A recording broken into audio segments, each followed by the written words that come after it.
Hello student, I am D K Patel from civil department. ગઈકાલે આપણે ઓછું વજન ધરાવતા એગ્રીગેટ વિશે જોયું હતું અને કોન્ક્રીટના સામર્થ્યને અસર કરતા પરિબળો એગ્રીગેટના કાર્યો વિશે જોયું હતું.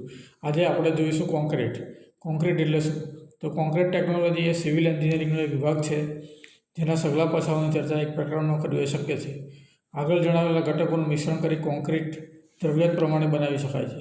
આમ છતાં તેના મુખ્ય પ્રકારો નીચે ટૂંકમાં જણાવેલ છે. કોન્ક્રીટ તૈયાર કર્યા પછી તેનો અંદાજે 20 દિવસ સુધી ક્યોરિંગ કર્યા પછી તેનો ઉપયોગ લઈ શકાય છે. એટલે કોન્ક્રીટ તૈયાર કર્યા પછી 20 દિવસ સુધી એનું ક્યોરિંગ કરવું, પછી એને આપણે ઉપયોગમાં લઈ શકીએ છીએ. એ પહેલાં ઉપયોગમાં લઈ લેવું એ જોખમ બરાબર છે. હવે કોન્ક્રીટના પ્રકારો જોઈએ તો પ્રકાર 1, બંધક પદાર્થ પ્રમાણે, એટલે બાઇન્ડિંગ મટીરિયલમાં કયું વપરાયેલું છે. તો બંધક પદાર્થ તરીકે ઉપયોગમાં લેવાતી સામગ્રી કઈ છે? તો માટી. તો એને કોન્ક્રીટનું નામ છે મડ કોન્ક્રીટ.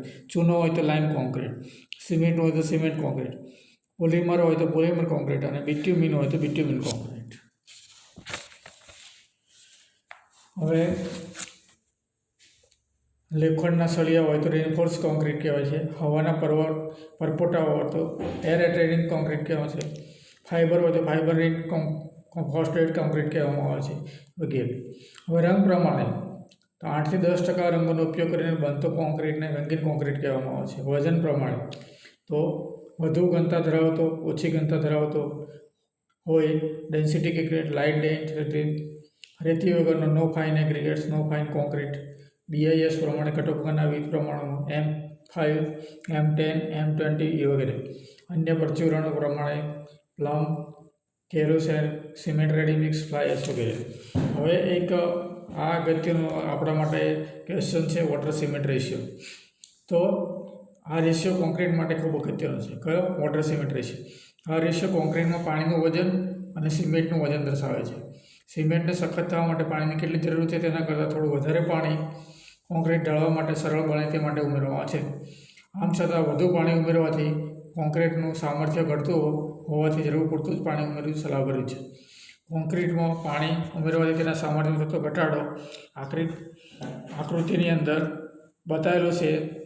તે વોટર સિમેન્ટ રેશિયો વિરુદ્ધ સ્ટ્રેન્થ ઓફ કોન્ક્રીટનો બતાવેલો છે. જે ગ્રાફ એ જોઈને આપણે નક્કી કરી શકીએ છીએ કે કોન્ક્રીટ કેટલો રેશિયો પાણીનો રાખવો જોઈએ. હવે પૂરક ઘટકો તરીકે એડમિક્સર્સ કહેવામાં આવે છે. પૂરક ઘટકોને એડમિક્સર્સ કહેવાય છે. હવે વિદ્યાર્થી મિત્રો, એડમિક્સર કોને કહેવામાં આવે? તો કપચી, રેતી, સિમેન્ટ, પાણી, આ સિવાય કોઈપણ પદાર્થ આપણે જે ઉમેરતા હોઈએ એને એડમિક્સર્સ કહેવામાં આવે છે. તો ક્રમમાં એડમિક્સર ઘટકો અને ગુણો. તો પહેલું એડમિક્સર છે એ એન્ટાઇનિક એજન્ટ, એટલે એમાં કયા ઘટકો વપરાય છે? તો એમાં એલ્યુમિનિયમ પાવડર વપરાય, હાઇડ્રોજન પેરોક્સાઇડ વપરાય, આલ્કલી સોલ્ટ વપરાય, વેજીટેબલ સોઇલ વપરાય, ઝીંક પાવડર વપરાય અને વુડ રેઝિન્સ વપરાય છે. તો એના ગુણો કયા છે? તો એનાથી પરકેબિલિટી, પારગમ્યતા, સલ્ફેટ રેઝિસ્ટન્સ વધે છે. સામર્થ્ય, ઘનતા, હીટ ઓફ હાઇડ્રેશન ઘટે છે. હવે અર્ડી ટ્રેનિંગ એજન્ટ, તો એની અંદર ઘટકો હોય છે ટ્રાઇબ્યુટાઇલ ફોસ્ફેટ, વોટર ઇન્સોલ્યુબલ આલ્કોહોલ અને સિલિકોન. એ શું કરે છે? એના ગુણો હવાના છિદ્રાળુતા ઘટે છે અને ઘનતા વધે છે. હવે એક્સિલેટર, એની અંદર વપરાય છે કેલ્શિયમ ક્લોરાઇડ, સોલ્યુબલ કાર્બોનેટ અને સિલિકેટ. તો એનાથી ત્વરિત સખત થાય છે, હોમવર્ક જલ્દી દૂર કરી શકે છે. ઠંડા પ્રદેશોમાં ઉપયોગી, ઝડપી બાંધકામ માટે ઉપયોગી છે. કયો? એક્સિલેટર. પછી 4, રિટાર્ડર. રિટાર્ડરની અંદર ઘટકો વપરાય છે gypsum, starch, cellulose, sugar, acid વગેરે. તો એના ગુણો કયા કયા છે? તો સેટિંગ ટાઈમ વધારે, WC રેશિયો ઘટાડી શકાય છે, સામર્થ્ય વધી શકે છે, ગરમ પ્રદેશો માટે યોગ્ય. હવે પઝોલના, તો પઝોલાની અંદર વાપરવામાં આવે છે ફ્લાય એશ, સુરખી, માટી અને સેલ. હવે એના ગુણો કયા છે? Heat of hydration, alkali reaction, sulphate attack, કોન્ક્રીટનું સંકોચન, કિંમત ઘટાડે છે. છઠ્ઠું છે પ્લાસ્ટિસાઇઝર્સ.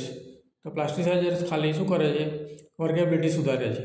વર્કેબિલિટી એટલે શું વિદ્યાર્થી મિત્રો? તો વર્કેબિલિટી એટલે કોન્ક્રીટને તમે બીબાની અંદર ઢાળી શકો ત્યાં સુધી જે હોય એને વર્કેબિલિટી કહેવામાં આવે છે. હવે બોન્ડિંગ એજન્ટ, તો કુદરતી અને સેન્ટેટિક રબર વપરાય છે, PVC, PVA. જૂના તથા નવા કોન્ક્રીટ વચ્ચે બોન્ડ વધારે છે, બોન્ડિંગ એજન્ટ. હવે ઘટકોના સામાન્ય પ્રમાણો વિશે જોઈએ. એ પહેલાં